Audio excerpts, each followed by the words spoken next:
Alrighty, time to go combine. For you guys interested, there's a bale trailer I customized and rebuilt this summer. I featured it on my other channel. Everyone, lots of harvest going on around the area, including on our own farm here.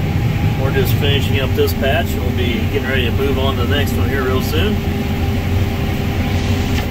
And for this video, you guys are yet again going to get another quote cheaper version video, meaning less editing and taken with the phone.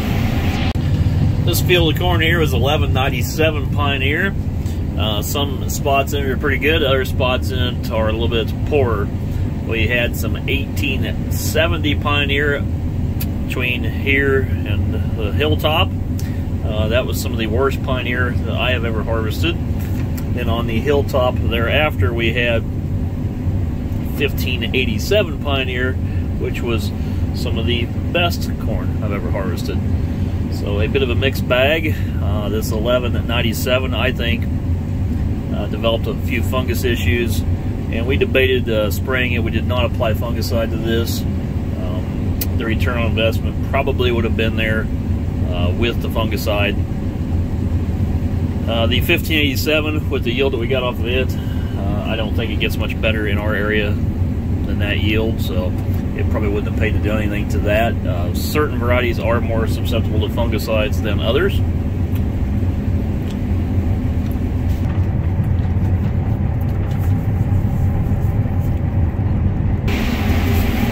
Normally on this farm, the poorer yield comes from where we're at on the farm, and this year is some of the best.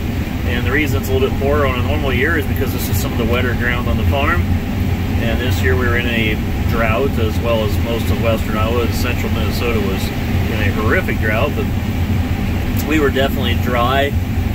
Our annual rainfall here is only about 37 inches total.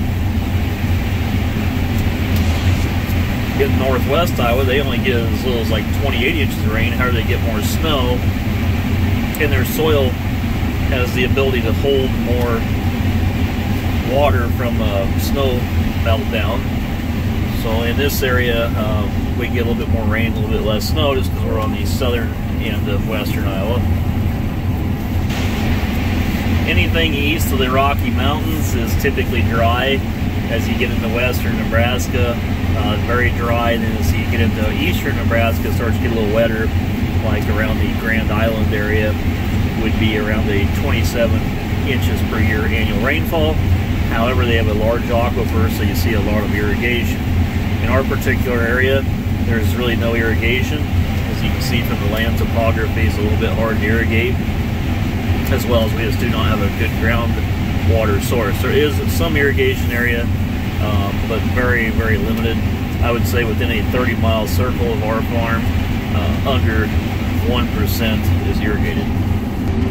So as these Rocky Mountains of Colorado tend to block the rainfall, and as the rainfall picks up as the land masses go on east, you get east of I-35 in Iowa, you start to see increased rainfall, and then you get into like Illinois, where they start to receive 50 inches of rain per year. So we're kind of in a mixed bag, where that 37 inches of rainfall is enough to produce good corn.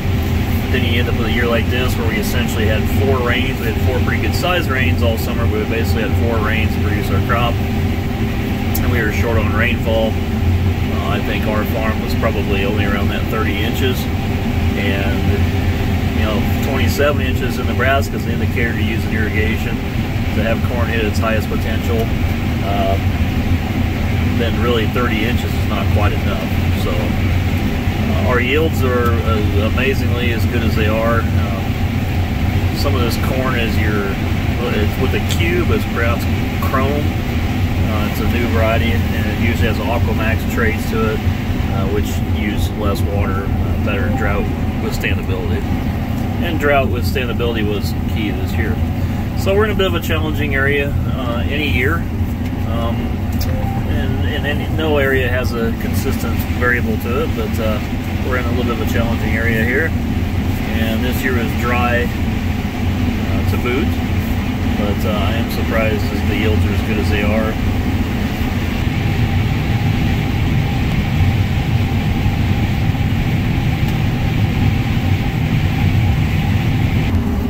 Going into the 2022 year, I will probably be applying more fungicide to our crops. There's some debate as to whether we'll do that with hired service such as an airplane or helicopter, or doing it ourselves. I like the ability to do it ourselves, which saves you from having to hire the service. It gets it done a little bit more timely, and we know what's applied and how it was applied. With a field like this, and the topography plus a tree line out there, with an airplane, it becomes a little bit more challenging to apply, let's just say, properly. And I think if we can do it ourselves, that's the route we'll go. Ultimately, like a new Hagee or something like that would be the best option, but we do not have that, so we're exploring some options of what to do for a sprayer.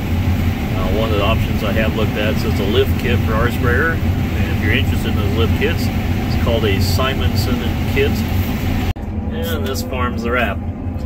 One thing I did forget to mention, the reason we don't irrigate here, there has been some wells dug in the area, and it's, like I say, it's not impossible to hit a water vein, but generally speaking, you know, they do dig down for a well that would be able to produce enough water for irrigation. We got salt water underneath. Originally, this part of Iowa, I think all of Iowa actually, was an ocean, and there is saltwater deposits. I actually had a neighbor that they dug for oil on their farm, and they ended up hitting saltwater. And we'll unload this dump here on the wagon, which will conclude this farm, and we're going to move to the next. Alright, we'll move across the country here. When we bought this farm, this tree line here was the separating line, and there is some ground there on a little hilltop. We could cut those trees out there and farm some more of that. Probably another 4 acres, and it needs to be done. But that timber does present some issues with just deer pressure to this field. This outside edge, first 24 rows get hit pretty hard. There's quite a few deer in there. The other night, I counted over 30 head just on a 90-acre stretch of this field. We get a new field opened up here. This is right around our house. Good and easy access here. My wife's horses. He's just eating out of his feed bucket, doing the only thing in life he's good at, which is burning up hay. Oh boy, these roads are hard to see. We got that wind this summer. Right around Tassel, we had a 100-mile-an-hour wind. Probably at least 80 mile an hour here. I couldn't believe the corn actually stood back up. It was very twisted and mangled, but I think it took a little bit of yield out of it. I mean, we're making 206 right now, but it's definitely got some goosenecking issues here. Well, midday breakdown here. This 4020's run our Westfield auger. We're filling this bin back here.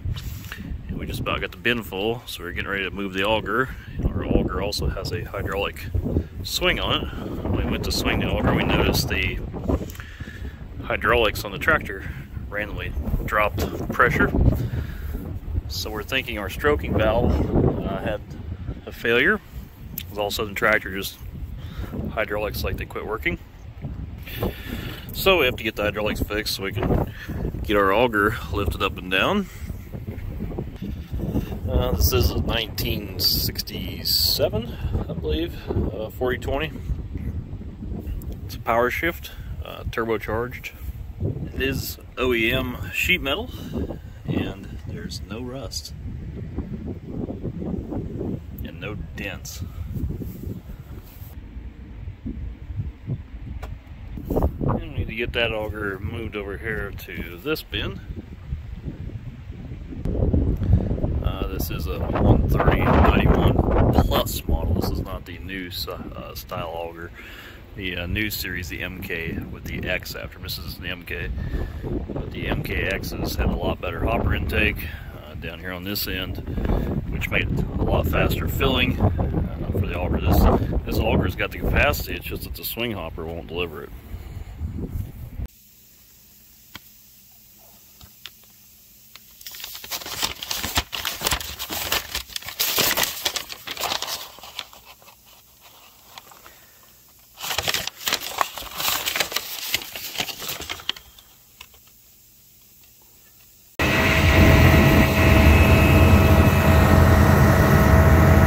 Those papers you guys just saw, those were the instruction manual for the accumulators on that tractor. There's two accumulators, one's for the transmission and one's for the hydraulic seat. Those hydraulic seats were kind of like an early version of an air seat, and they both use an accumulator on the transmission and the seats essentially to cushion the hydraulics. That accumulator paperwork was dated 1985. So that accumulator has probably been in stock in some very old publications, or possibly just reprints of publications. But it's kind of neat because they don't even send you any paperwork now. It's you have to actually go request it or have it printed. I keep all that stuff. I think it's kind of cool seeing the older prints, which are like a typewriter print with the older symbol deer on it. Definitely takes me back a few years. But if anybody's interested, the accumulators on the tractors, the 50 series, the seat is 95 PSI, and the accumulator down the side of the transmission is 70 PSI. And that is dry nitrogen, which you can buy a bottle of. We have our own bottle. Those accumulators, what happens is the bladder inside dies and they leak, and then pretty soon you have no cushioning and your seat's rock solid. So if you have a Soundguard body with a hydraulic seat and it doesn't go up and down like an air seat, then your accumulator is decharged or likely wore out. And we're picking corn real close to the farmstead there. That's actually a road separating us, but you can see the auger up in the bins. So it's a short haul.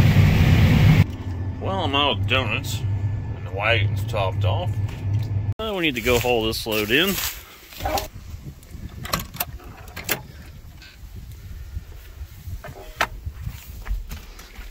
Keep my seat covered so it doesn't get stuff on it.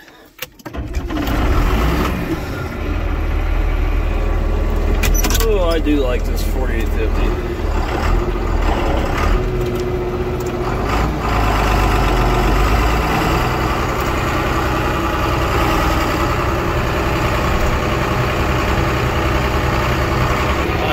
Did put a 55 series seat swivel kit in, which is not available from John Deere anymore. As you can see, the seat rotates clear around. I was able to find that in a junkyard.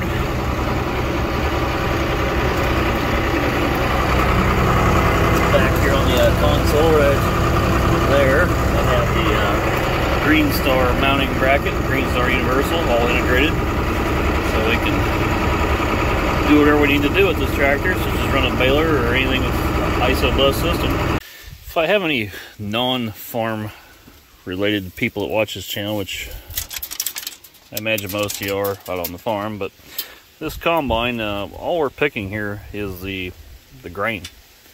The entire corn plant, besides the grain, is actually ground up by the corn head, and it's returned to the ground.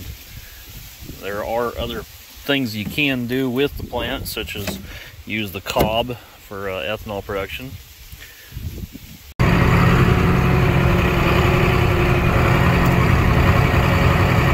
Empty wagon going back to the field. Check out this roll of blind versus that sunshine. This is something that combine needs. I sure do like that little 6120.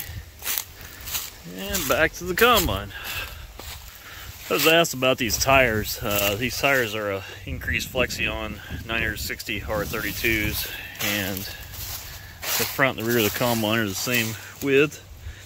And if you sight off the edge of the head here, the header is wider than the tires, and these tires are 37.7 inches wide at the base. And yes, we are using 4-inch axle extensions. These combines have a pop-up end snout like that, which makes what used to be called a high tin head out of them. And that'll just keep some stuff from draping over the end. I'm going to try those because I have been losing a few ears over the side. Time to unload again. And I need to wash windows again. That last field and quarter area, and we should have put some fungicide down on that. I think there was some late season fungus that set in. And it's just really miserably black to harvest. It's nasty. Check that sunset out. That camera just didn't pick it up very well, but that is a really cool looking moon.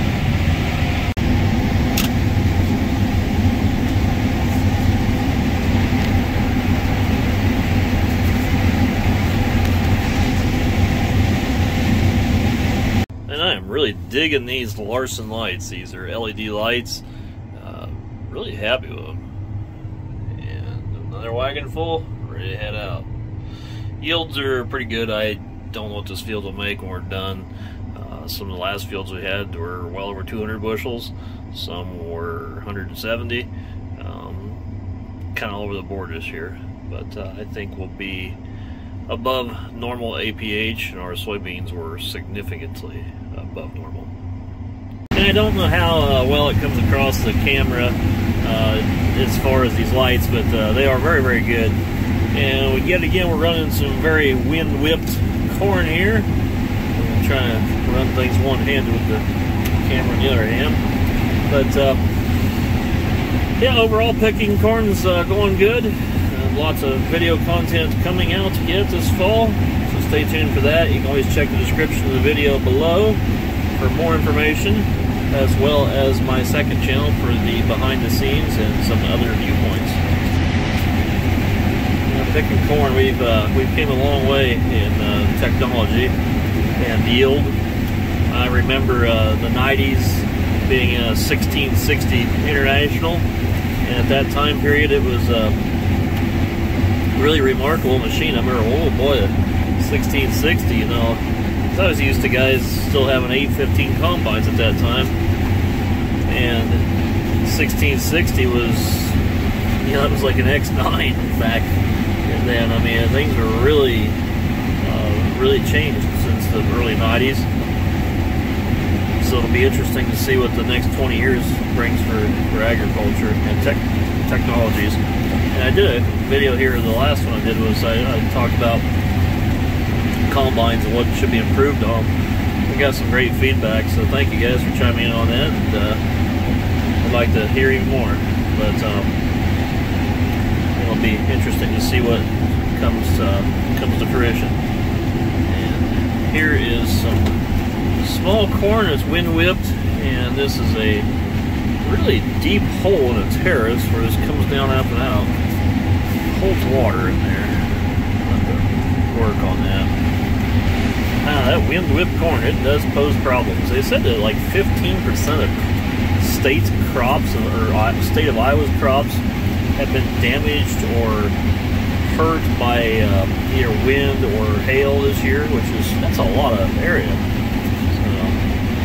Definitely makes picking a little interesting. The header will start just raising up on you because that gooseneck, the auto height sensors will start riding that gooseneck. So you really got to be on the ball. Anyway, thanks for watching, and more videos coming up.